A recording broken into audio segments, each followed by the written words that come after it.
Hata safi. Tayari. Yo. Yaani sasa hivi nimekuja kugundua katika maisha, jamani, inachekesha. Yaani kama ukiona mtu, yaani kama ukisikia mtu anakuongea sana, yaani unakuta mtu anakuongea, unakuja watu wanakwambia wewe unaongea na mtu fulani, yaani ukuta huyo mtu humjibu. Yaani humjibu, usemi chochote. Yaani alafu wakati huo taarifa kama unaishi kwenye mama mwenye nyumba, naenda nafikisha mama mwenye nyumba, huyu mara afanye hivi. Mama mwenye nyumba anakwambia, akishakwambia alafu humuulizi. Unafika tu na mambo yako. Unaamka asubuhi unaenda na mishe zako. Yaani kuna watu, yaani kuta mtu wa hivi, yaani moyo sijui huo unakolokota, yaani hivi kwa nini hujibu? Yaani unakuta watu wameumbwa kuchokonoa wenzake ili sijui wajibu.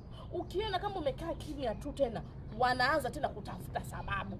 Ili ujibu tu, sasa hivi sisalimiane naye, ili ujibu, ili uongee naye tu. Hivi watu nyie, watu jamani. Yaani kumbe nimekuja kujua kukaa kimya ni jibu tosha sana katika maisha. Kukaa kimya ni jibu tosha. Yaani unakuta huyo mtu anayekuongea au huyo mtu ambaye anakusemelea maneno, ukikaa kimya,